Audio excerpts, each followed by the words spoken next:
श्रीलंका में एक बार फिर भारत के खिलाफ साजिश हुई है। आर्थिक और राजनीतिक उथल पुथल से गुजर रहे श्रीलंका की भारत ने भरपूर मदद की, लेकिन श्रीलंका बार बार भारत से गद्दारी कर रहा है।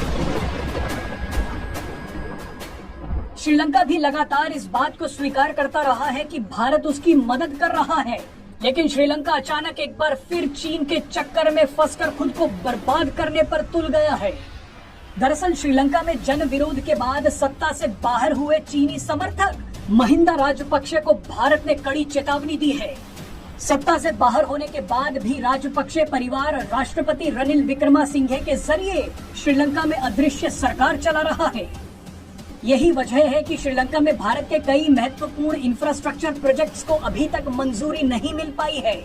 इतना ही नहीं, राजपक्षे परिवार के इशारे पर चीन के जासूसी जहाज को हम्बनटोटा बंदरगाह पर रुकने की मंजूरी दी गई। आपको इन दोनों ही घटनाओं के बारे में बताएंगे। सबसे पहले आपको बताएंगे कि भारत ने चीनी जासूसी जहाज के मुद्दे पर श्रीलंका में घुसकर उसे चेतावनी दी है। श्रीलंका सरकार के रुख को देखते हुए पिछले दिनों भारतीय नौसेना प्रमुख कोलंबो पहुंचे और उन्होंने राष्ट्रपति रनिल विक्रमासिंघे से मुलाकात की। बताया जा रहा है कि भारतीय नौसेना प्रमुख ने चीनी जासूसी जहाज की यात्रा पर गंभीर चिंता जताई है। भारत ने श्रीलंका से कहा है कि समुद्र में चीन के इस कदम से भारत की राष्ट्रीय सुरक्षा के प्रति खतरा पैदा हो गया है। आपको बता दें कि चीन का जासूसी जहाज युआन वांग अब तक 2 बार हम्बनटोटा बंदरगाह पर शरण ले चुका है। बताया जा रहा है कि श्रीलंका के पूर्व राष्ट्रपति गोटबाया राजपक्षे ने चीनी जासूसी जहाज को मंजूरी दी थी। चीन का ये जासूसी जहाज भारत के अग्नि 5 मिसाइल टेस्ट के दौरान हिंद महासागर में आया था। सूत्रों के मुताबिक श्रीलंका ने भारत से कहा है कि उसने चीनी जासूसी जहाज को इसलिए आने की मंजूरी दी ताकि उसे चीन द्वारा दिए गए लोन में कुछ रियायत मिल जाए। श्रीलंका IMF से भी लोन लेना चाहता है।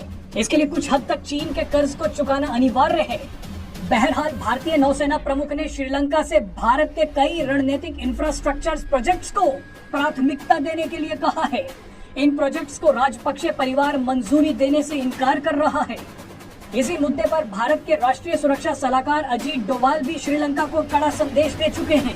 श्रीलंका में भारत की जो विकास परियोजनाएं फंसी हैं, उनमें त्रिंकोमाली तेल टैंक भी शामिल हैं। भारत व्यापारिक लाभ के बजाय सुरक्षा के लिहाज से इन प्रोजेक्ट्स को पूरा करना चाहता है। ये प्रोजेक्ट पिछले कई दशकों से लंबित है। इसके अलावा भारत कोलंबो पोर्ट पर वेस्ट कंटेनर टर्मिनल